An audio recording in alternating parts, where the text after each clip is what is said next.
Bonjour, je vais vous présenter les actualités dans le syndrome hyperéosinophilique.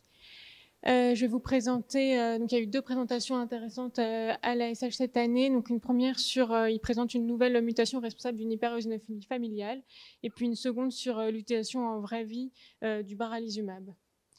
Donc tout d'abord, cette première présentation, c'était un abstract présenté à l'oral par l'équipe du Dr Kim. C'est une famille qui était déjà connue, qui avait été décrite en 98 avec deux membres symptomatiques avec une hyperéosinophilie avec une atteinte cardiaque et neurologique et 15 membres avec une hyperéosinophilie entre 3 et 5 gigas mais sans atteinte d'organes. Ils ont des éosinophiles de morphologie normale, sans marqueur d'activation, et ils répondent bien aux corticoïdes. Et vous pouvez voir l'arbre généalogique ici avec une transmission autosomale dominante.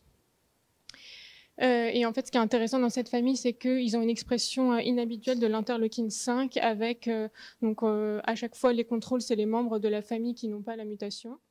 Avec donc sur la première partie, ici, on peut voir qu'ils ont une augmentation de quantité d'ARNM messager de l'interleukine 5 et une augmentation de l'expression de la protéine interleukine 5 avec une diminution par contre de l'interleukine 13 et des IgE. Et ce qui est aussi intéressant, c'est qu'en fait, ils ont une augmentation de l'interleukine 5 non seulement dans les lymphocytes T, où c'est les lymphocytes qui fabriquent normalement l'interleukine 5, mais également dans les lymphocytes B et les monocytes. Et donc ils sont intéressés, ils ont étudié l'ARN messager et l'ADN, et en fait ce qu'ils ont remarqué, c'est que la mutation qui a lieu donc très en amont de l'interleukine 5, elle entraînait chez les patients qui avaient cette mutation la fabrication d'un très long transcrit, alors que les patients qui n'avaient pas la mutation n'avaient pas ce transcrit-là. Et au niveau de l'ADN, en fait, ça mime la mutation mime un enhancer probable. Et donc, ils ont fait cette hypothèse et ils ont testé différents facteurs de transcription connus. Et ils ont trouvé qu'il y avait ce facteur de transcription, l'HMGA1, qui se fixait donc sur cet endroit de l'ADN et qui est probablement donc à l'origine de la production de cet ARN messager et de l'augmentation de l'interleukine 5 chez ces patients. Et donc en conclusion, c'est une mutation germinale, donc assez loin de l'interleukine 5, mais qui est à l'origine d'une augmentation de l'interleukine 5 via la fixation de ce facteur de transcription, HMGA1. Ils ont validé leur modèle en reproduisant la mutation dans des lymphoblastes grâce à CRISPR-Cas9 et ils retrouvaient les mêmes résultats. Voilà. Ensuite, je vais vous présenter cette deuxième étude. Donc, c'est une étude qui s'intéressait à l'utilisation du baralizumab dans une réelle. Donc, petit rappel, donc les syndromes hyperéosinophiliques qui sont réfractaires. Aujourd'hui, on a en biothérapie le mepolizumab, qui est un anti-interleukine 5 qui a obtenu l'AMM européenne en 2022 et qui est disponible en soins courants. Et le baralizumab, donc c'est un anti-interleukine 5 récepteur. Il y a une étude de phase 2 qui a fait en New England en 2019 sur 20 patients PDGF-alpha négatifs et qui a l'avantage donc de se fixer sur les éosinophiles et d'entraîner alors soit via le complément, soit via d'autres cellules de l'immunité leur destruction. Donc dans cette étude, c'était 15 patients réfractaires de vraie vie et on voit qu'ils présentent des très bonnes réponses au baralizumab. Donc les deux premiers graphiques, en fait, c'est le taux d'hyperéosinophile, mais comme c'est des échelles très différentes, ça a été séparé en deux graphiques. Et donc les premiers, c'est ceux qui avaient des hyperéosinophilies modérées en dessous de 2,5 gigas, qui ont tous très bien répondu. Et les deuxièmes, donc ceux qui avaient plutôt entre 3 et 15 gigas, ils ont tous répondu sauf un patient. Donc c'est la courbe qu'on voit qui remonte et puis qui redescend. Et en fait, elle redescend au moment où ils ont recommencé les corticoïdes. Et donc le troisième graphique, on peut voir qu'ils ont pu, chez presque tous les patients, diminuer la dose de corticoïdes et arrêter les corticoïdes. Et le seul patient qui a encore des corticoïdes à peu près à 10 mg par jour, en fait, c'est le patient qui n'avait pas répondu. Et il n'y avait pas d'effet indésirable majeur retrouvé. Donc en conclusion, le baralizumab semble efficace pour réduire le nombre d'éosinophiles circulants et également tissulaires, parce que je ne vous ai pas montré, mais en fait, chez les patients qui avaient des atteintes cardiaques dans le corps, il y avait 2 patients avec une atteinte cardiaque sévère et ils ont normalisé leur marqueur cardiaque sous baralizumab. Et avec une bonne tolérance, ça pourrait permettre d'épargner les corticoïdes chez ces patients qui sont très dépendants aux corticoïdes. Surtout, ça avait l'air d'être particulièrement vrai chez les patients avec un syndrome hypersinophilique réactionnel ou idiopathique. Et il y a actuellement une phase 3 randomisée versus placebo qui est en cours en France, à Lille, Bordeaux, Strasbourg et Toulouse. Voilà, donc en conclusion, je vous ai présenté ces deux présentations. Voilà. Merci beaucoup. On a Mathieu Gros, commissaire SHE, centre de référence. Mathieu, si tu veux faire un bref commentaire, je ne vais pas super en avance. Merci beaucoup, Lucie. C'était vraiment très clair. C'est vrai qu'il n'y a pas souvent des présentations sur le syndrome hypereosinophilique à la SH. Et là, on a eu deux belles présentations. La première sur les aspects génétiques, elle est intéressante parce que on a quand même beaucoup de progrès à faire avec nous, en vraie vie au quotidien, quand on exclut les causes usuelles d'éosinophilie, réactionnelle, paranéoplasique, SHE, myéloïde, lymphoïde. On est souvent sec, hein, dans près de la moitié des cas. Il y a probablement une partie de ces patients qui ont des mutations génétiques sous-jacentes. Pour l'instant, tout ce qui avait été identifié, c'est des mutations de gain de fonction de JAK1 chez une famille. Et donc, ça, c'est le travail du NIH, c'est l'aboutissement de 30 ans de travail, hein, je crois que tu l'as souligné. Avant Amy Clyon, c'était à l'époque où Anthony Fauci s'occupait pas de Covid, mais d'éosinophiles au NIH. C'est lui qui avait fait les premières manips sur cette famille il y a 30 ans maintenant.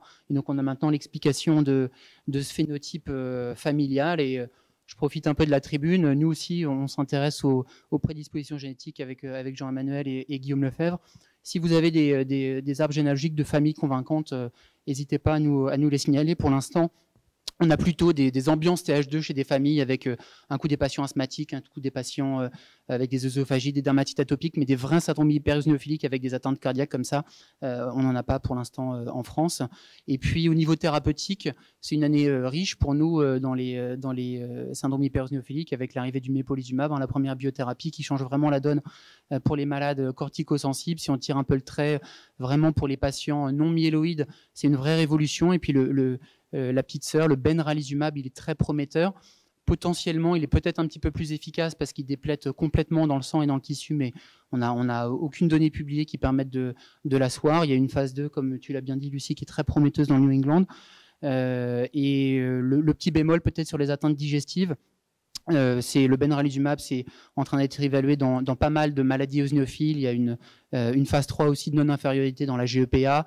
Et puis, il y avait des études dans les maladies digestives eosinophiles. Et il y en a une dont on vient d'avoir des résultats intermédiaires dans l'œsophagite qui est négative, malheureusement. Et du coup, l'atteinte digestive qui devait faire l'objet d'un essai randomisé spécifique, finalement, AstraZeneca a décidé de ne pas conduire cet essai. Donc, c'est peut-être le petit bémol et qui rejoint aussi l'expérience du NIH, hein, sur les 20 patients qui avaient été publiés dans le New England sur cette phase 2. Ils ont fait un suivi long terme qui viennent de publier. Les malades avec une atteinte digestive, finalement, pour certains, ils continuent d'être symptomatiques, alors même qu'ils ont plus d'éosinophiles dans le tube digestif. Donc ça montre bien que c'est pas uniquement une histoire d'éosinophiles.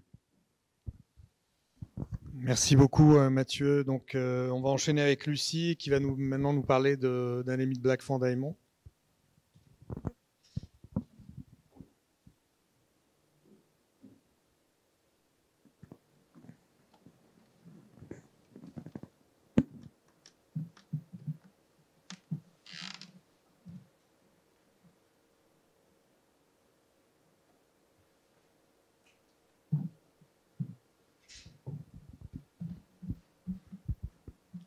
Alors, donc pour l'anémie de Black-Van-Diamond, je vais vous présenter une seule étude pour avoir le temps de bien tout expliquer. C'est une équipe en fait qui cherche à faire de la thérapie génique pour les patients Black-Van, et donc ils se sont intéressés à la régulation de GATA1 dans un modèle murin. Pour rappel, l'anémie de Black-Van, c'est une anémie, c'est une maladie qui est constitutionnelle avec plus d'une vingtaine de gènes qui sont décrits à ce jour, et les 10 gènes les plus fréquents en fait représentent à peine plus de la moitié des patients. Là, je voulais juste préciser que donc le gène GATA1 qui apparaît tout en bas de la liste, il y a un débat à savoir si c'est vraiment une maladie, une anémie de Black-Van ou si c'est une anémie avec des points communs mais qui n'est pas tout à fait du même mécanisme. Mais en tout cas, ce qui est intéressant chez tous les patients avec Naive Black Diamond, c'est qu'on a l'air de retrouver certains points communs en termes de physiopathologie avec une atteinte initiale d'un gène qui code pour les ribosomes qui vont venir en fait faire une mauvaise traduction de l'ARN messager de GATA1 avec pour conséquence une diminution de la protéine GATA1 et donc GATA1 qui est un facteur de transcription très indispensable pour la différenciation érythroïde et donc une mauvaise différenciation érythroïde chez ces patients. Donc là, c'est quelque chose qui avait été déjà décrit en 2014. Donc, quand on fait une expression constitutive de GATA1 dans des cellules de patients BLAC-FAN, on arrive à restaurer la différenciation érythrocytaire, mais c'est au prix de la survie des cellules souches et au prix des autres cellules, de la différenciation dans les autres lignées. Donc, ici, on peut voir que les cellules qui sont constitutives GATA1 se différencient aussi en rouge, mais pas en granulocytes ni en lymphocytes B.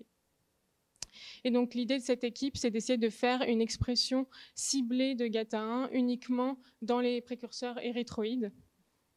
Donc, ce qu'ils ont fait, c'est qu'ils ont identifié en fait des régions de la chromatine qui sont davantage accessibles dans la différenciation érythroïde, et ils ont utilisé ces régions pour fabriquer un enhancer de GATA1. Et donc ici, c'est leur construction génique. Et donc, ils ont testé leur modèle. Ils ont pris des cellules souches humaines qu'ils ont éditées avec CRISPR-Cas9 pour en faire un modèle de BLAC-FAN avec RPS19 muté, 50%. Et ils les ont affectés, donc soit avec juste le marqueur fluo, soit avec GATA1, un marqueur fluo, soit avec l'enhancer qu'ils ont fabriqué, GATA1 et un marqueur fluo. Et ils ont fait cette transduction soit dans des cellules souches qu'ils ont cultivées dans un milieu qui favorise la lignée érythrocytaire, soit qu'ils ont greffé dans des souris. Donc en bas, je vais commencer par en bas, c'est l'efficacité in vitro. Et ce qu'on peut voir, c'est qu'en fait, en rouge, vous voyez les cellules qui sont RPS19 et qui sont transduites avec l'enhancer de GATA1.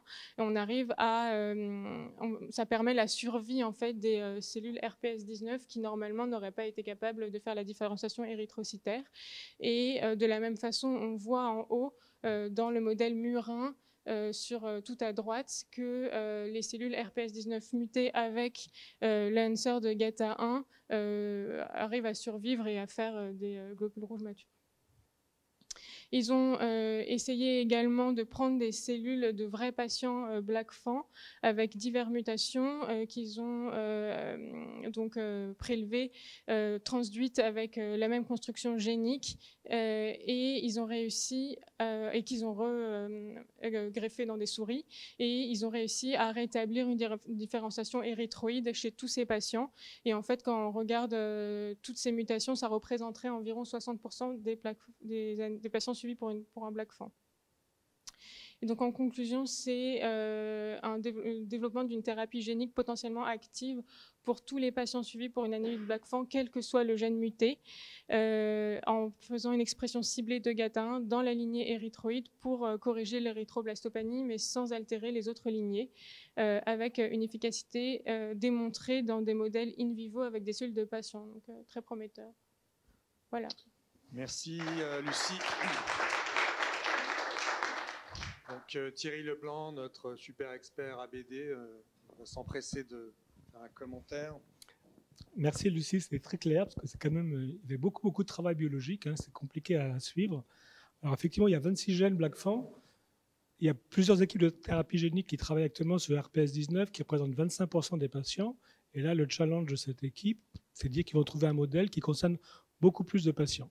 Alors ça paraît séduisant. C'est vrai qu'il y a une polémique sur GATA1. Est-ce que c'est vraiment un gène BLAC-FAN ? Tous les autres gènes BLAC-FAN interfèrent avec la biosynthèse ribosomique. Là, c'est un facteur de transcription érythroïde qui était classiquement un gène candidat pour le BLAC-FAN, mais en fait, les patients dits BLAC-FAN muté GATA1, c'est moins de 1% des cas. Il n'y en a aucun dans le registre français, aucun dans le registre allemand. Et il y a une polémique entre les États-Unis et l'Europe pour savoir si c'est un gène BLAC-FAN ou pas. Après, il y avait un papier dans Nature Medicine qui avait fait du bruit, disant qu'il y avait un défaut de sélectif de traduction de l'ARN GATA1 qui pouvait expliquer le blocage de différenciation des BLAC-FAN. Et donc, c'est là-dessus qu'ils sont partis. Alors, ce qui paraît très ambitieux, c'est d'avoir une expression très précise à un moment donné de l'érythropoïèse, pas trop tôt parce que sinon on tue les cellules souches, et au bon moment. Pour l'instant, les résultats rapportés ont l'air in vitro très satisfaisants, et on va voir par la suite ce que ça donne. Merci beaucoup Thierry. On va enchaîner toujours avec Lucie sur la 3e session de ces résumés qui portent sur la thématique aplasie HPN.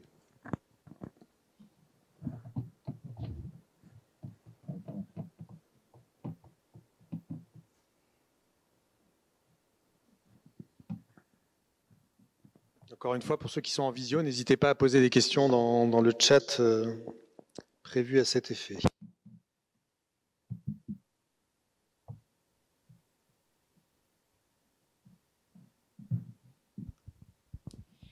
Donc, je vais maintenant vous présenter les actualités dans l'aplasie médulaire. Donc, je fais juste un petit rappel. Donc, l'aplasie médulaire acquise, elle est traitée chez les patients qui ont plus de 40 ans ou chez les patients qui ont moins de 40 ans et pas de donneurs géno-identiques, en première intention par le SAL, Cyclo et le Revolade chez les plus de 18 ans. Donc, je vais vous présenter 2 abstracts. Donc, le premier s'est intéressé à la place de l'L-thrombopag chez l'enfant et le deuxième, c'est sur le traitement des plus de 60 ans. Alors, donc, sur l'L-thrombopag chez l'enfant, donc ils ont rapporté une étude de phase 2 chez des patients qui étaient soit non précédemment traités, soit qui étaient en rechute ou réfractaires. Ça, c'est le schéma de l'étude. Donc, pendant les 26 premières semaines, ils étaient traités par SAL, Cyclo, L-thrombopag ou seulement Cyclo, L-thrombopag. Et ensuite, ils étaient suivis pendant 52 semaines, puis ensuite pendant 3 ans. Donc les patients qui ont été inclus, il y a une 50aine de patients en tout, 14 patients qui étaient en rechute ou réfractaires et 37 patients qui étaient en première intention de traitement. Et ce que je voulais noter, c'est qu'il y a quand même la moitié des patients qui ont arrêté l'L-thrombopag avant la fin du traitement. Donc c'était 6 mois initialement qui étaient prévus et il y en a à peu près la moitié qui ont arrêté au bout de 3-4 mois. Les raisons ne sont pas vraiment précisées, c'est la raison du médecin référent. Et donc ça, c'est les résultats. Et les résultats, ils sont assez étonnants parce que notamment chez les patients qui sont naïfs de traitement, c'est des résultats qui sont en fait inférieurs à ce qu'on a l'habitude de voir pour juste le SAL Cyclo sans Revolade. Et pour les patients en rechute réfractaire, au contraire, c'était des très bons résultats. Je pense que c'est difficile à interpréter parce que c'était quand même une petite cohorte de patients avec beaucoup de patients qui avaient arrêté les traitements en cours. Voilà. Et en ce qui concerne les effets indésirables, il y avait quand même un tiers des patients environ qui avaient des effets indésirables grade 3 ou supérieur. Et c'était essentiellement des effets indésirables hépatiques, ce qui est attendu avec le Revolade. Et chez les patients qui avaient des effets indésirables hépatiques grade 3, quand le Revolade était arrêté, en fait, ils normalisaient leur bilan hépatique. Donc, ils se sont quand même intéressés à l'évolution clonale et au risque de fibrose médulaire. Donc l'évolution clonale chez des patients qui sont très jeunes, c'est vrai que c'est quand même, il faut quand même faire attention, surtout que le Revolade, il y avait cette suspicion. Voilà. Donc il y en a un qui a évolué vers un HPN, il y en a 2 qui ont eu des évolutions clonales cytogénétiques, mais sans anomalie cytologique. Et il y a un patient qui a progressé vers une LAM 3 ans après le traitement. En ce qui concerne la fibrose médulaire, il y a 7 patients qui étaient initialement grade 0, qui étaient ensuite grade 1, mais ça reste assez modéré. Donc en conclusion, donc les patients, c'était des enfants qui avaient reçu environ 150 mg par jour, à peu près la même dose que chez l'adulte, avec la moitié donc, qui ont arrêté avant la fin de traitement, et des taux de réponse globale qui étaient relativement décevants. Avec par contre pas de signal sur l'évolution clonale. Donc je pense qu'en conclusion, aujourd'hui peut-être qu'on peut rester sur le SAL Cyclo uniquement pour les traitements chez les enfants, surtout que si jamais ils sont en rechute, ils sont quand même souvent accessibles à une greffe. Donc la deuxième étude, en fait, c'est un abstract qui a fait un poster qui s'est intéressé en fait au traitement des patients de plus de 60 ans. Donc les recommandations actuellement, c'est de traiter par SAL, Cyclo et Revolade, mais c'est vrai qu'on peut avoir un peu une arrière-pensée chez ces patients qui sont à plus haut risque de toxicité. Et donc, ce qu'ils ont fait, c'est qu'ils ont fait une étude rétrospective où ils ont comparé leurs patients qui avaient moins de 60 ans et leurs patients qui avaient plus de 60 ans pour voir s'il y avait effectivement un signal d'inquiétude. Les patients qui avaient plus de 60 ans, donc leur âge moyen était de 70 ans, donc des vrais patients plus âgés. Et il y avait à peu près 2 tiers des patients qui étaient traités par Revolade dans les 2 bras, ce qui correspond à l'évolution des recommandations. Et donc leurs résultats, on peut voir sur les courbes qui sont tout à droite que, en fait, au niveau de la RFS, c'est similaire en dessous, quand on a plus ou moins de 60 ans. Donc ça, c'est vrai que c'est quand même, ça donne envie de traiter les plus de 60 ans comme les moins de 60 ans. En ce qui concerne la survie est quand même moins bonne chez les moins de 60 ans. Donc c'est vrai que c'est les plus de 60 ans, excusez-moi. Donc ça peut être expliqué peut-être par le fait qu'ils soient plus âgés, ils peuvent mourir d'autres pathologies. Le fait que quand ils sont en rechute, souvent ils sont pas accessibles à la greffe, contrairement aux moins de 60 ans. Et puis peut-être qu'il y a quand même une part de la toxicité du traitement. Et ils ont regardé s'il y avait plus ou moins d'efficacité avec le Revolade, mais ils avaient des effectifs vraiment des petits effectifs, donc ils n'ont pas réussi à avoir de la significativité. Donc, en conclusion, je pense que les traitements par SAL, cyclo et L-Thrombopag chez les patients âgés semblent aussi efficaces que chez les moins de 60 ans, avec une RFS à 56% à 4 ans. Le risque de transformation restait assez faible dans cette étude et la survie est quand même moins bonne, mais probablement en lien avec le fait qu'ils ne sont pas éligibles à la greffe. Voilà, donc c'était ces 2 études. Merci beaucoup. Régis Peffo, donc notre coordonnateur de filière et expert à aplasie, entre autres. Écoute, merci Lucie. D'abord, je voulais signaler la qualité de vos topos. Tous. Vraiment, c'est super. Un message bien présenté. Donc ça, c'est la première chose. Et si vous continuez comme ça, il y aura peut-être une surprise à la fin. Alors, pour ce qui est de ces 2 études, en fait, ça confirme ce qu'on pensait, mais c'est important. La première chose, c'est qu'il y avait une étude du NIH qui montrait que d'associer le Revolade en première ligne au SAL cyclo chez les enfants n'apportait rien. C'est-à-dire qu'on avait entre 60 à 70% de réponses qui est ou non du Revolade. Et la deuxième chose, c'est que nous, on se pensait de plus en plus que comme la greffe, c'est vrai, chez ces enfants de moins de 18 ans, donc les enfants en général donnent d'excellents résultats, la place du Revolade est très contestée. Et là, on montre en prospectif 50% de réponses chez les naïfs. Donc très honnêtement, en première ligne, le SAL cyclo seul fait presque mieux. Et 70% chez les réfractaires. L'EFS et la survie chez les enfants avec un donneur 10/10, c'est 95% d'EFS et quasiment 97% de survie. Enfin, c'est des résultats extraordinaires. Donc vraiment, là, ça confirme que le Revolade n'a pas sa place chez les moins de 18 ans. Et après, chez les plus de 60 ans, ça j'aime bien aussi parce qu'on avait nous montré qu'il ne fallait pas s'arrêter sur l'âge des patients et que finalement, un patient qui a plus de 60 ans, qui n'a pas de comorbidité, peut avoir le même bénéfice des traitements de référence qu'un patient de moins de 60 ans. Et donc là, ça le montre encore, à savoir que bien entendu qu'ils sont plus fragiles et que bien entendu leur survie est moins bonne qu'un patient de 60 ans, mais c'est un peu logique. Et qu'en pratique, il ne faut surtout pas s'empêcher de leur donner un traitement de référence parce qu'ils n'ont plus de 60 ans. Donc là encore, tu le montres très bien. Un patient de plus de 60 ans qui n'a pas de comorbidité, qui a une aplasie médulaire sévère, le traitement de référence, c'est SAL, cyclosporine, Revolade. Voilà, merci beaucoup Lucie. Merci. Moi, j'avais une question subsidiaire pour toi, Régis, enfin pour les deux, pour les Lucie. Plus de 60 ans, quand tu donnes de l'L-Thrombopag haute dose, est-ce qu'il y a un signal de thrombose chez les patients qui remontent leur plaquette ou est-ce que vous ne voyez pas d'accident, on va dire, inattendu? Alors là, je vais répondre en fait sur les études prospectives randomisées du NIH, le suivi long terme des prospectives du NIH, sur RACE et sur les études qu'on a publiées de vraie vie, on n'a jamais eu de signal thrombose dans l'aplasie. Voilà, ça c'est très clair. Et dans l'évolution clonale, on a l'impression que ceux qui doivent évoluer évoluent plus vite que des malades sous SAL cyclo seuls, mais finalement, quand on se place 4 ans, 5 ans après, le nombre de malades qui devaient évoluer est le même. Voilà le message. Merci encore Lucie. On va enchaîner sur l'HPN.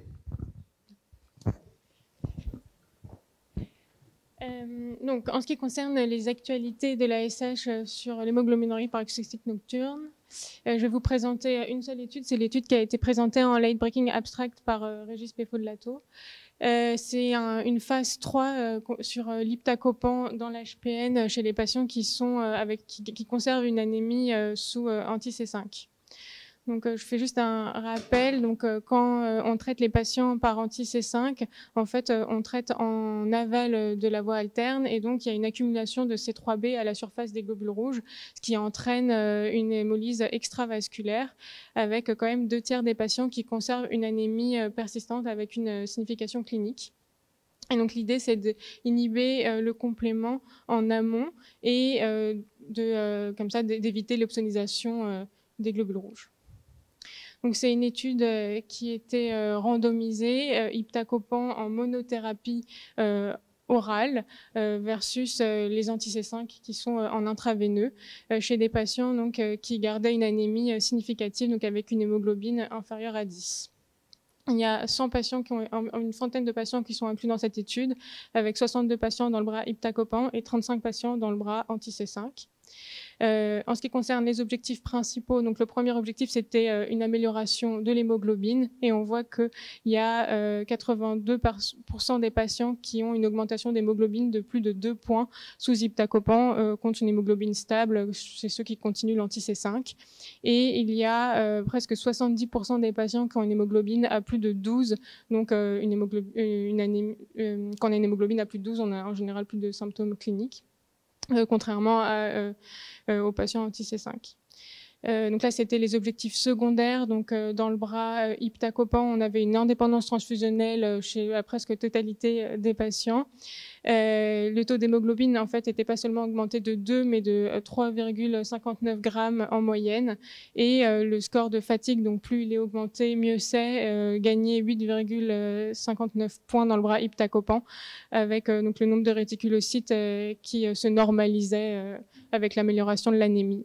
Il y avait peu d'épisodes d'hémolyse aiguë, seulement 2 dans le bras iptacopan. Et par contre, il y a eu un épisode thrombotique versus 0 dans le bras anti-C5, mais pas forcément significatif. En ce qui concerne la tolérance, donc le profil de tolérance de l'iptacopan est assez différent du profil de tolérance des anti-C5. Il y avait globalement pas d'effet indésirable grave majeur. Il y a un peu plus de céphalée, un peu plus de diarrhée dans le bras iptacopan. En conclusion, l'iptacopan est efficace pour traiter l'hémolyse extravasculaire tout en contrôlant bien l'hémolyse intravasculaire. L'iptacopan en monothérapie est plus efficace que les anti-C5 pour majorer le taux d'hémoglobine et pour permettre le sevrage transfusionnel des patients. Ils sont bien tolérés, sans effet indésirable inattendu. Et donc, ça pourra devenir le traitement de référence chez les patients qui conservent une anémie sous anti-C5 et peut-être être étudié en première ligne. Merci beaucoup. Alors, il se trouve que notre expert est aussi le premier auteur de l'abstract, donc ça va être assez simple pour les commentaires. Merci Marc. Non, écoutez, moi j'ai eu l'honneur de participer à cet essai et de le coordonner. Vraiment, c'est une bombe ce traitement, c'est incroyable. C'est un médicament par la bouche. Et puis, comme je dis toujours, j'ai eu la chance de vivre une vie médicale où, quand j'ai commencé comme chef de clinique, eh bien, les patients mouraient en 2007 de l'HPN, de thrombose essentiellement, de l'HPN classique, à maintenant, dans 1 an ou 2, des patients qui prendront une pilule par jour et qui auront une hémoglobine normale, parce qu'ils sont en train justement de travailler Novartis sur une formulation, une seule prise par jour. Et c'est extraordinaire, c'est immédiat. Et surtout, il n'y a pas d'effet secondaire, c'est-à-dire qu'on n'a pas eu d'accidents infectieux. Alors, c'est des patients qui sont vaccinés, qui prennent de la pénicilline tous les jours, évidemment. Pour l'instant, on n'a pas d'évolution cancéreuse au sens large, c'est-à-dire pas plus de cancer, pas plus d'évolution clonale. On n'a pas de maladie auto-immune, parce que je me disais que si on bloquait de manière proximale, on aurait probablement du mal à éliminer les humains complexes. Pour l'instant, on n'a pas eu de manifestation de ce côté-là. Après, le recul est faible, hein. Donc c'est une étude randomisée, c'est 26 semaines. Mais là, j'ai des patients qui étaient tous réfractaires à l'éculizumab, 96% d'indépendance transfusionnelle à 26 semaines. Moi, j'avoue que j'ai été surpris, mais comme tout le monde d'ailleurs. Donc voilà, donc en tout cas, c'est très prometteur. Et donc les résultats des naïfs sont en cours aussi. Enfin, il y a déjà eu des communications. Pour les patients naïfs, il y a 4 points d'hémoglobine en 6 semaines. Donc on les prend à 8-9 grammes d'hémoglobine, on les retrouve à 12-13. Et pareil, avec une parfaite tolérance. Donc c'est vraiment un médicament qui est très impressionnant, mais il nous faut le recul maintenant. Il nous faut le long terme et il nous faut voir si ça se confirme. En tout cas, oui, c'est vraiment un médicament qui est révolutionnaire.